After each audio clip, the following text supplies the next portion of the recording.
Ladies and gentlemen, the 45th and 47th President of the United States, Donald J. Trump.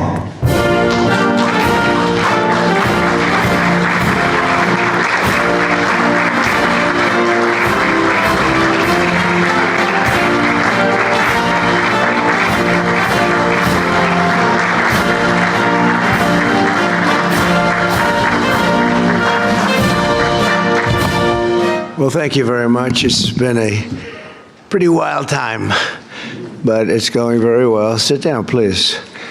And tremendous progress has been made, as you're probably seeing just by watching.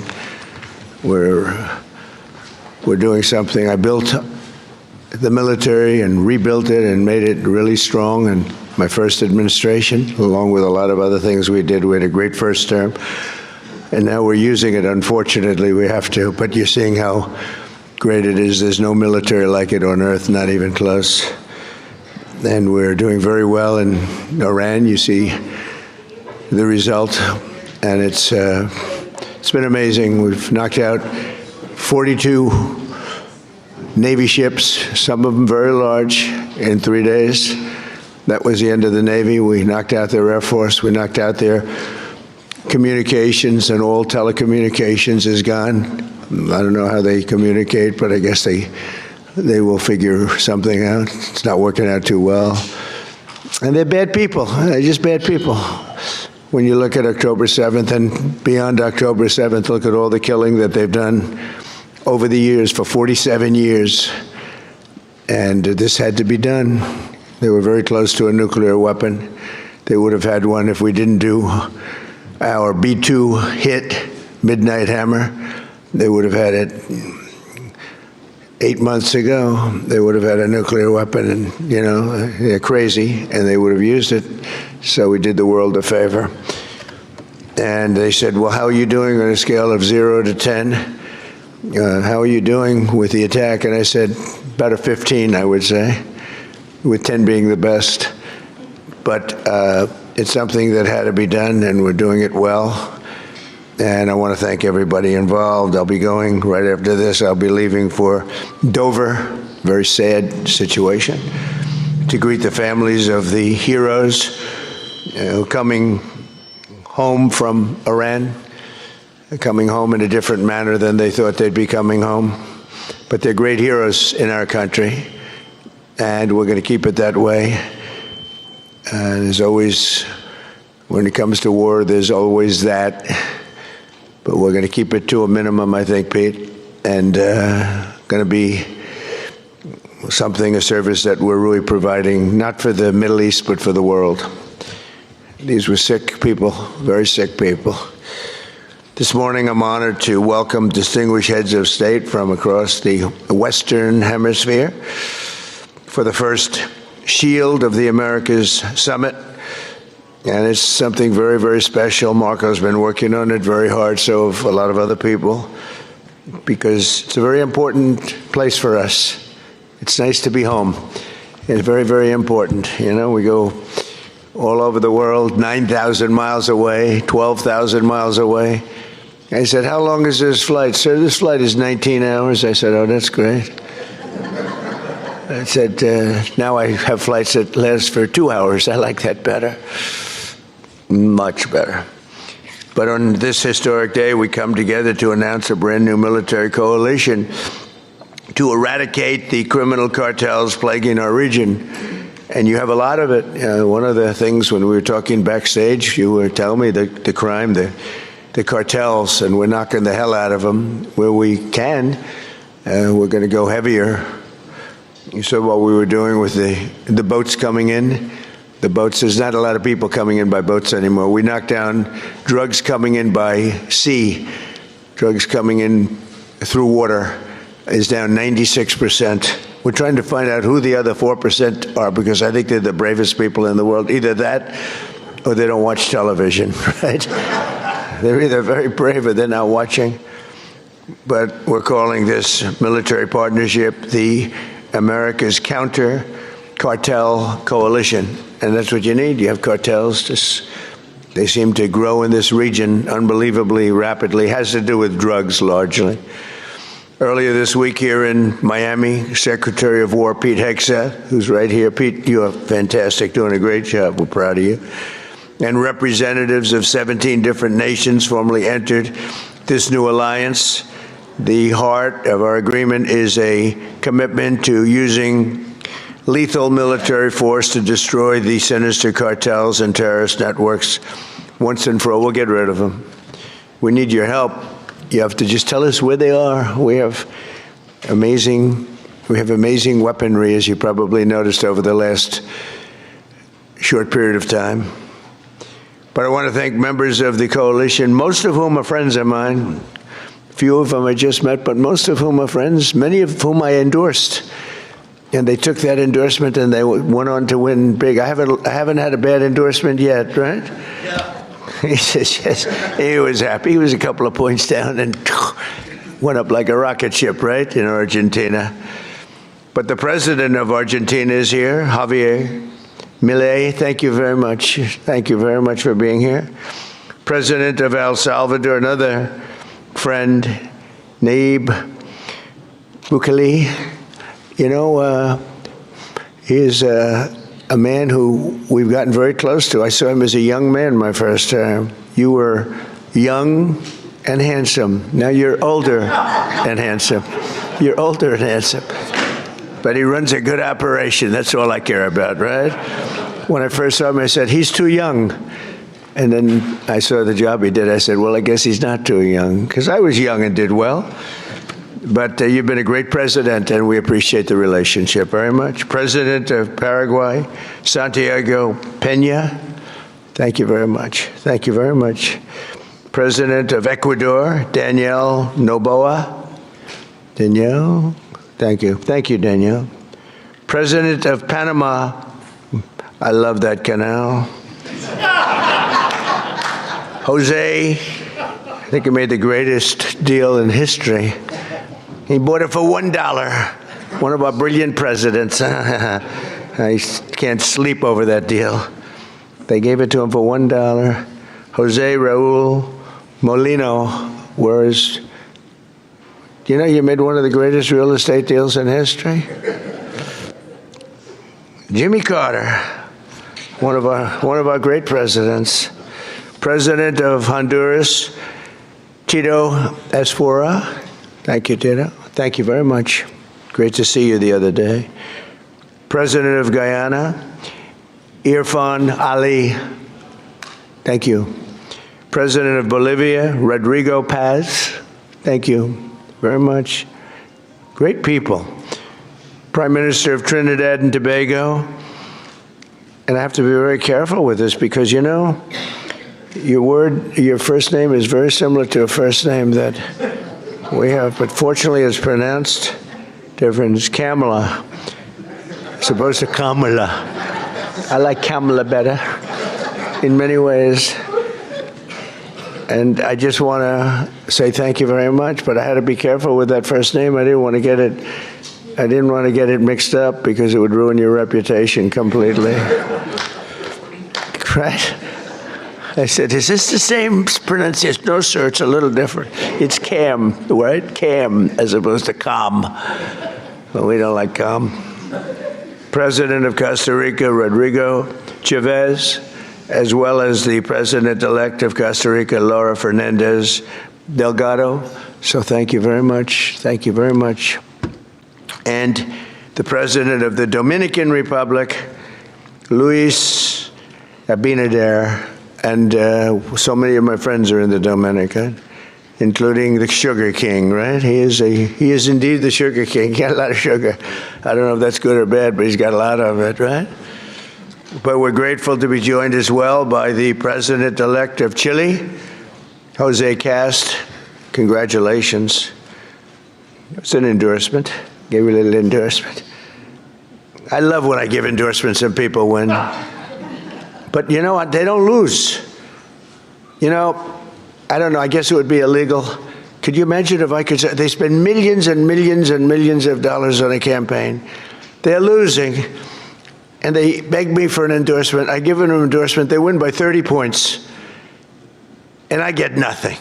If I could sell that, is there a way, do we have any of our legal people here?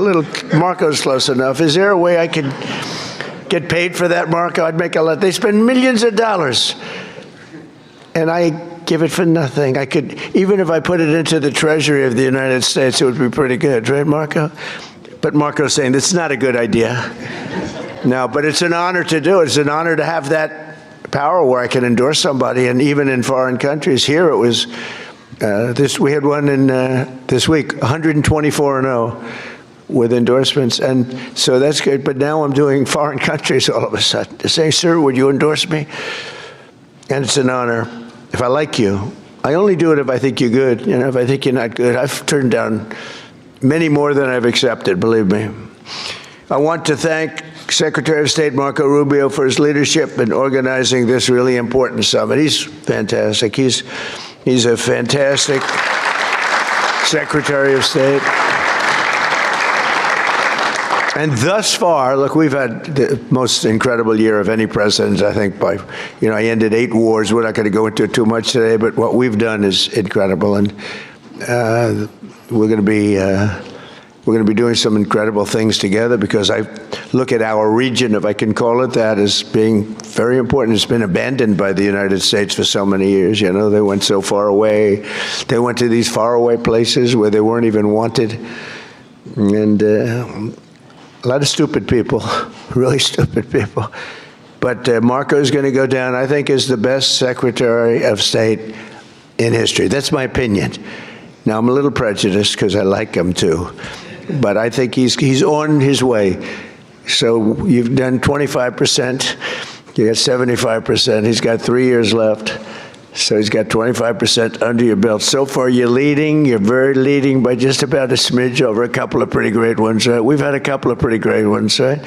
But I think he's going to do that. And I think Pete's right there, too. If Pete keeps going, he's going to be something, too, at what he does. All of the nations in this room share the same priorities: security, prosperity, free commerce, and the rule of law. And you want the rule of law. Sometimes your communities don't let you have it because you got some rough communities, right?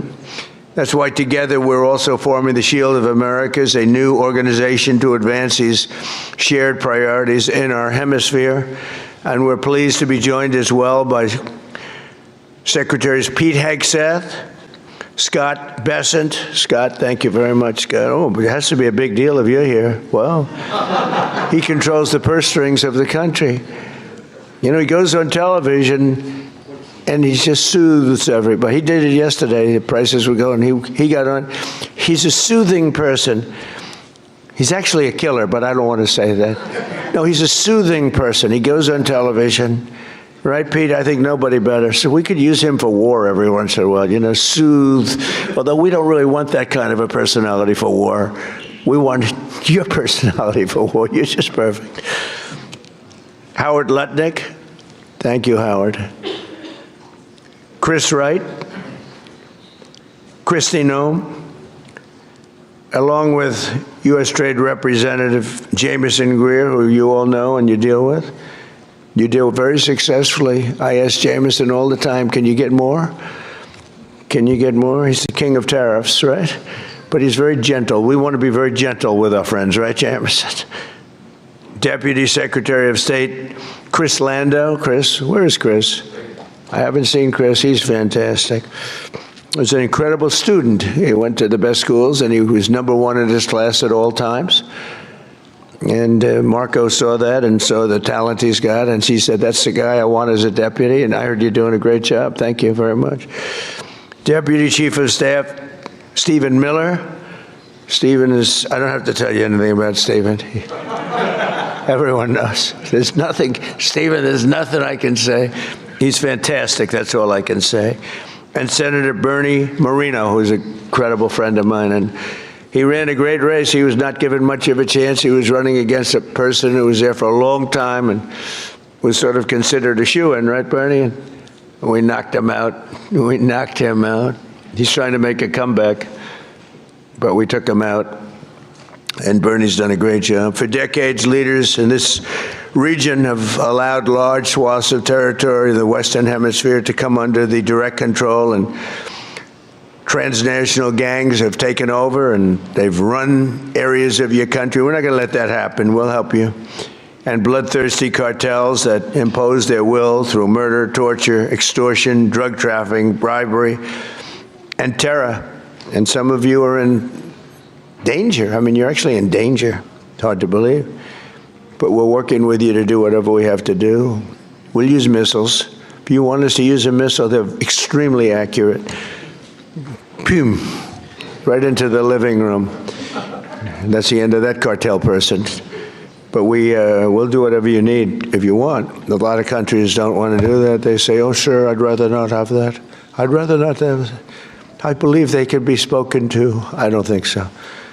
Many of them don't want, and that's okay, too. You're going to do you. But if you need help, you're going to let us know, okay? Many of the cartels have developed sophisticated military operations, highly sophisticated. In some cases, they say they're more powerful than the military in the country. We can't have that. These brutal criminal organizations pose an unacceptable threat to national security, and they provide a dangerous gateway for foreign adversaries in our region. And we don't want them near our country either. We don't want them to come in. They're cancer, you know. They're cancer, and we don't want it spreading. We have a very strong border. You know, we have a border now where for 9 months, 0 people have been able to come through. It's hard to believe, actually, because we went from 25 million people coming in over the Sleepy Joe Biden, one of the worst presidents in history of the world. He was the worst president in the history of our country. We've had some pretty bad ones. Recently, we've had some pretty bad ones, but he's the worst. But he would go down as one of the worst in the world. I'm going to up his category now. It's horrible what he did. And what he didn't do was probably worse than what he did. Every leader here today is united in the conviction that we cannot and will not tolerate the lawlessness in our hemisphere any longer. The only way to defeat these enemies is by unleashing the power of our militaries. We have to use our military.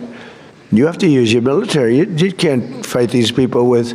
And you have great police. You have some great police, but they threaten your police. They scare your police. You're going to use your military. In many cases, our forces have already been working closely with yours, and the United States looks forward to deepening and expanding that cooperation in the months ahead. And it's so good that we got to know so many of you. I mean, we're so many. And I'd love to get to your countries at some point. Marco loves going to your countries. He's always at one of these countries. He likes your countries the best, okay? You know, where are you? I'm in Chile. Oh, good. How's Chile doing? Good. He likes it. He feels very calm. We all like him, right? It helps. He's got a language. He's got a language advantage over me, because I'm not learning your damn language. I don't have time. I was okay with languages, but I'm not going to spend time learning your language. That much I won't do. Just give me a good interpreter. Interpreter, very important. And I know if somebody's good. I may not speak the language, but I know I had an interpreter recently that wasn't good, talking to a very strong person from a different part of the world. And I could tell, even though I don't speak the language, I could tell the interpreter was not good. When you go,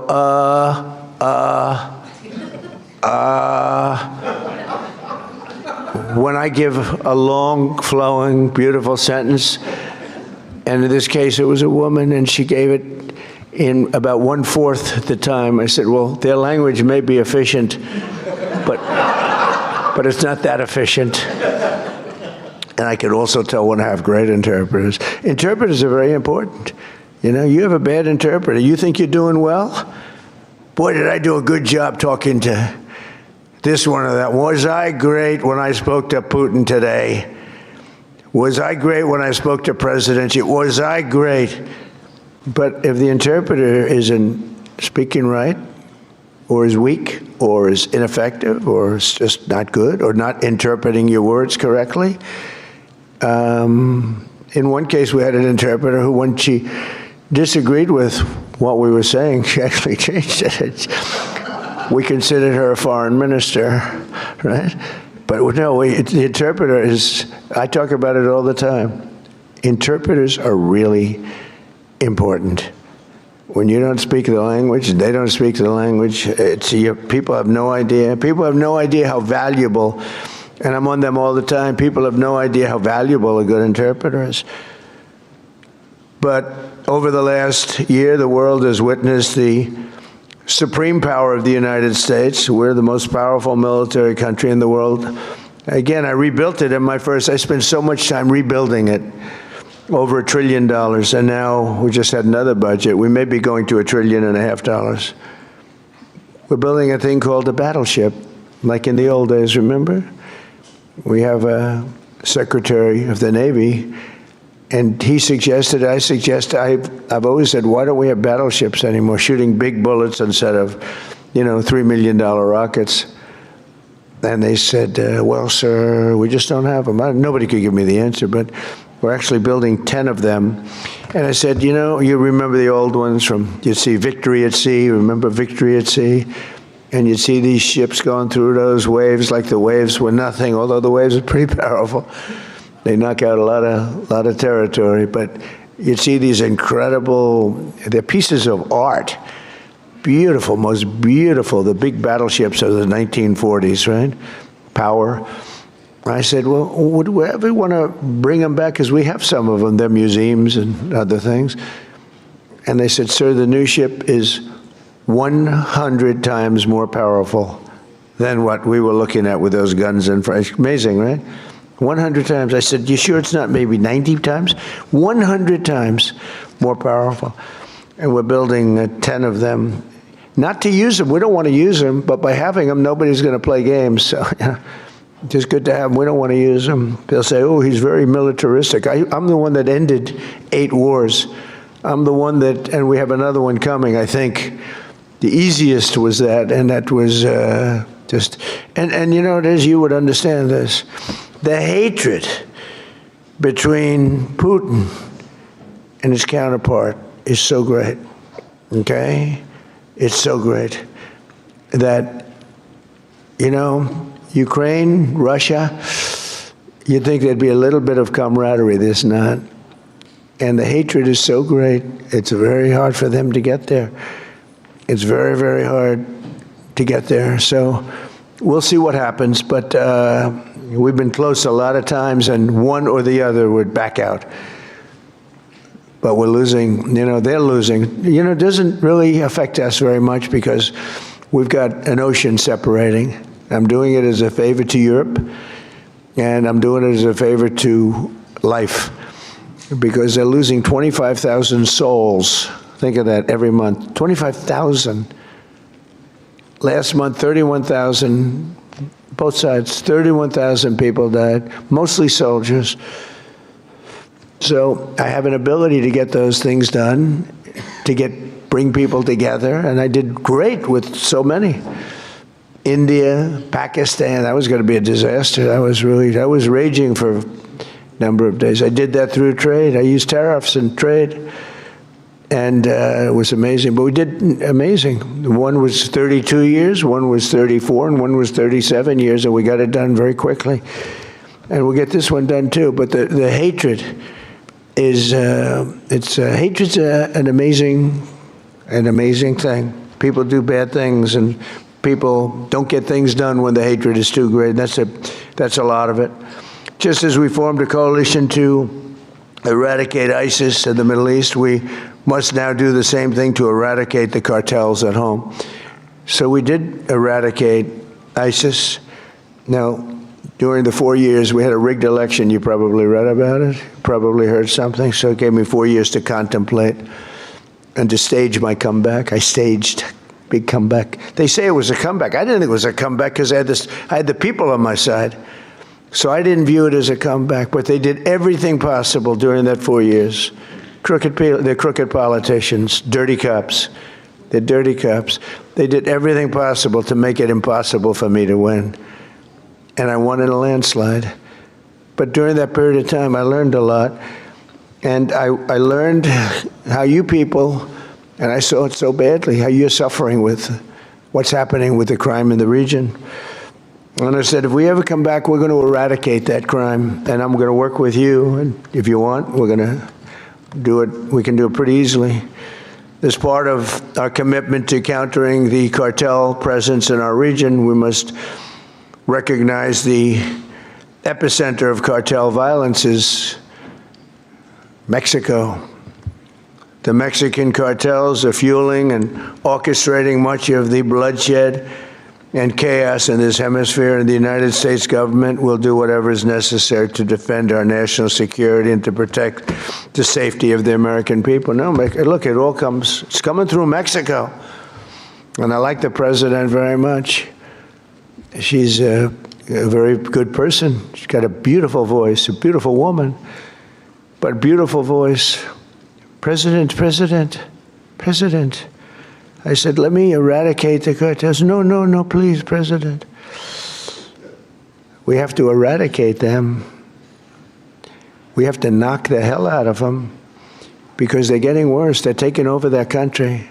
The cartels are running Mexico. We can't have that. Too close to us, too close to you. But everything comes in through Mexico, mostly. At the same time, all of us must recommit to ensuring that law and order within our own nations, and that includes showing zero tolerance for the gang activity, tremendous gang activity in Venezuela. That's in much better shape than it ever has been. We've developed a great relationship in Venezuela. The savages who murder and rape with impunity must be permanently removed from society. We must not allow our criminal justice systems to be corrupted so that they protect these criminals and animals at the expense of your people. And for some reason, all over the world, this is a region that has problems that other regions don't have. They have different problems, but they don't have this problem. The United States last year, we achieved the largest drop in murder rate in recorded history. We have the lowest murder rate in 125 years. Hard to believe because, I don't know, it's, we've got a lot of them out, but we allowed through the Biden policies and Obama, who was another terrible president, by the way. It was Barack Hussein Obama, terrible president. He was a divider, great divider. I call him the great divider. But they allowed a lot of people into our country that shouldn't be here, but in particular Biden, because Biden had no idea what he was doing. He had no clue. It was being run by whoever got near the auto pen was running the country. He was the auto pen president, and frankly, they let at least 25 million people come in to our country, some from prisons, some from mental institutions, gang members, the heads of gangs, the mentally insane. I'll tell you, people came in from mental institutions and insane asylums, and we took them. We had an open border policy. It's a policy divided and devised by idiots, but they pour it into our country. So we went from the worst border in history to by far the best border. We have the best, strongest border that we've ever had. We have great people that did that job. By securing our border and cracking down on traffickers and smugglers, we've reduced the fentanyl pouring across our border by 67%. This is in our first year, give me a little more time, we'll do better. 67%, which is a number that's unthinkable. They say if you could do 2%, 1%, but we got it down 67%. And we got a lot of the murderers out. We had 11,888 murderers allowed in our country with this ridiculous open border policy that these eggheads put in. But we're also working closely with you on ending human smuggling and the implementing of the Safe Third Country agreements, which are very important. In January, America's armed forces also ended the reign of one of the biggest cartel kingpins of all, with the Operation Absolute Resolve to bring outlaw dictator Nicolas Maduro to justice in a precision raid that nobody's ever seen anything like it. This was in a very powerful military base, fort. And they went in and they took him out and they got him out, and People couldn't believe it. They couldn't believe it. We were right into the heart to come out. And it was nasty. It was about 18 minutes of pure violence. And we took them out. We lost nobody. Not one person was lost. Not one aircraft or no military equipment, zero. People have never seen anything like it. And you're talking about into a military base with a lot of soldiers, good soldiers. Since that operation, we've been working closely with the new president of Venezuela, Delcy Rodriguez, who's doing a great job working with us. I mean, she's doing a great job because she's working with us. If she wasn't working with us, I would not say she's doing a great job. In fact, if she wasn't working with us, I'd say she's doing a very poor job.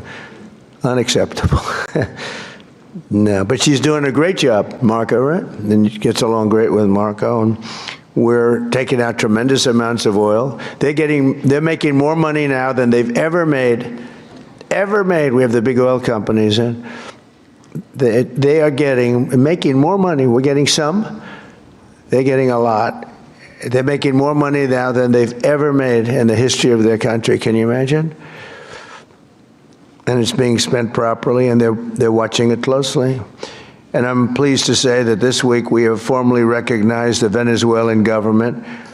We've actually legally recognized them. We have also just reached a historic gold deal. It's called the gold deal with Venezuela to allow our two countries to work together to facilitate the sale of Venezuelan gold and other minerals. They have great amounts of gold. They have good land, I tell you. Very good land, but they weren't able to take advantage. The system didn't allow them to take advantage of the value of their land.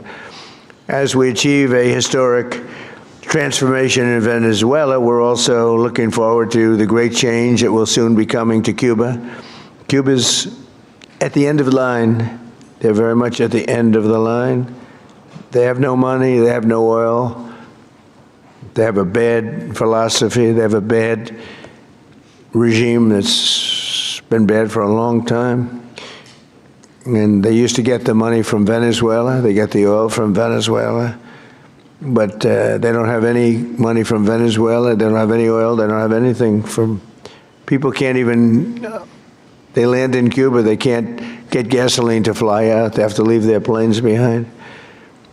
And they want to negotiate, and they are negotiating with Marco and myself and some others. And I would think a deal would be made very easily with Cuba.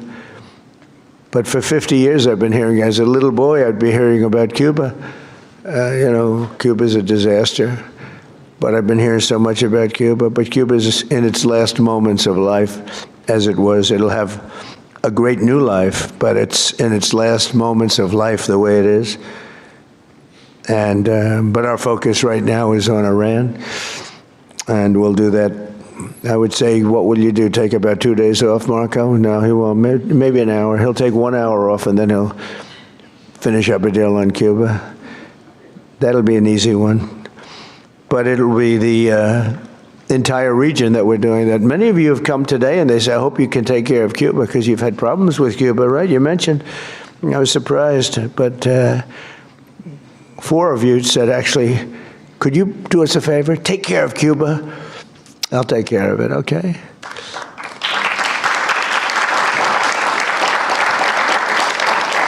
So, and as these situations in Venezuela and Cuba should make clear under our new doctrine, and it is a doctrine, we will not allow hostile foreign influence to gain a foothold in this hemisphere. That includes the Panama Canal, which we talked about. We're not going to allow it. And together we'll protect our sovereignty, our security, and our cherished freedom and independence. And just in finishing up, the nations gathered here today are filled with unlimited potential. You have tremendous potential. It's a great part of the world.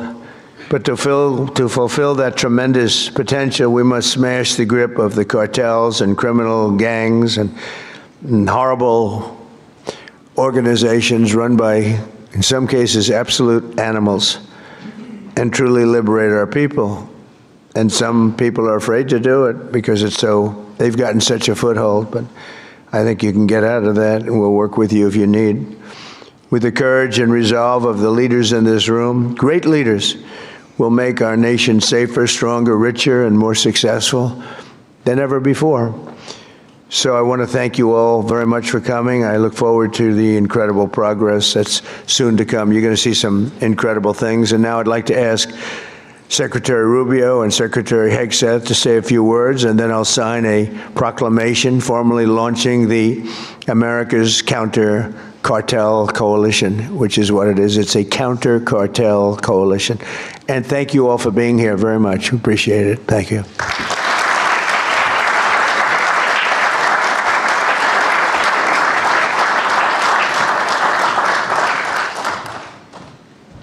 Well, thank you, Mr. President. I want to thank all the leaders that are here today. I'll be very brief.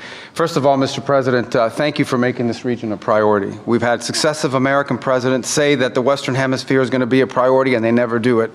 And the President has made it a personal priority.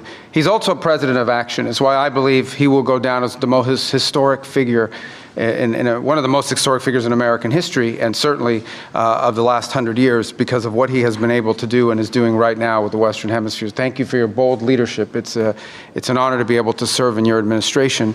And Mr. President, 2 points I want to make. The first is we have a lot of allies around the world.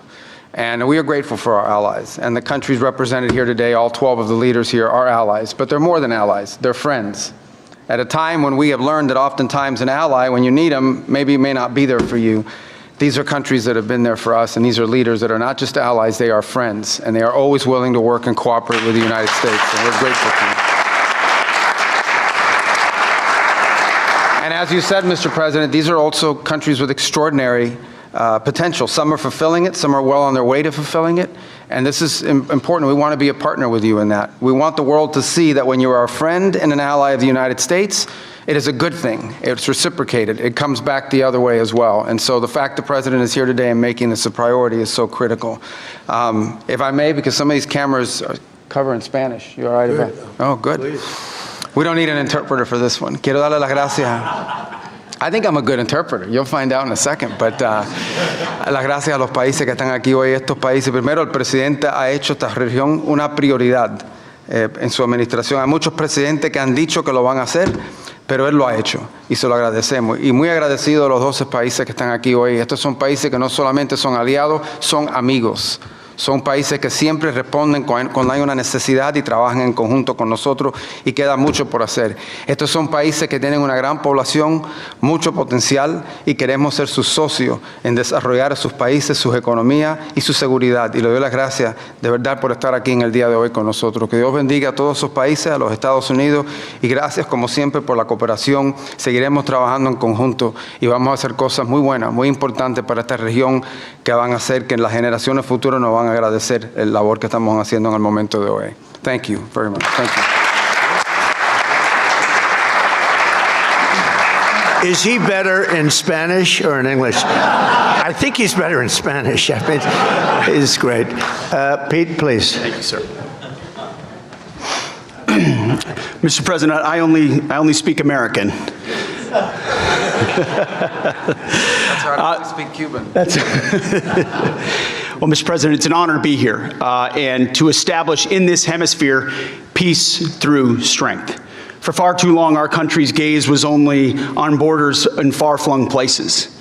Not our own border, not our own hemisphere, not the Western Hemisphere. President Trump has established the Trump corollary of the Monroe Doctrine, the Monroe Doctrine. And the War Department is implementing it as fast as we can. In fact, 2 days ago, Mr. President, we launched 18 countries were signatories to the America's Counter Cartel Coalition, ACCC, which is not just an organization that's going to hold conferences and release white papers. That's not what we exist to do. It's an action coalition of like-minded countries who are going to bring their capabilities to bear, with American leadership at the forefront, to ensure we attack and get after this cartel challenge, which for far too long we have accepted as some new normal in our own countries. President Trump and the American people rejected that in our own. We don't have to live with communities flooded with drugs or violence or cartels and gangs. We can seal our border, and we have to for our citizens. We share a hemisphere and geography. We share cultures, Western Christian civilization. We share these things together. We have to have the courage to defend it.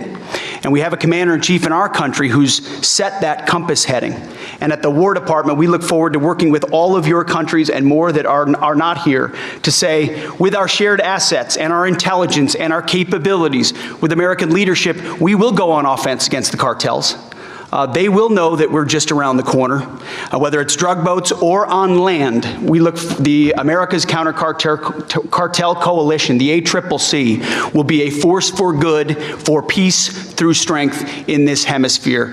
We look forward to working with your great countries. Thank you very much. Thank you, Mr. President.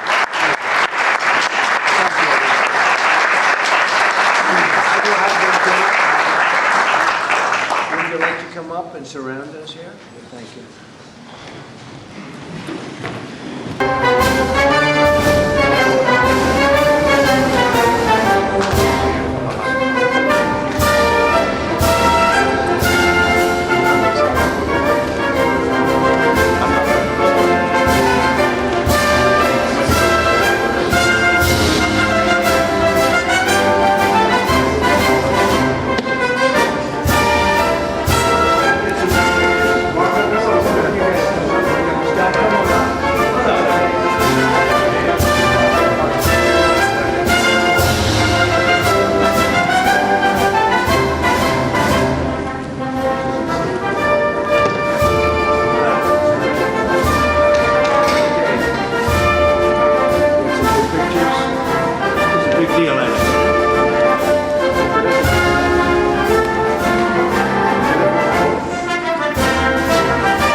Beautiful memento, thank you.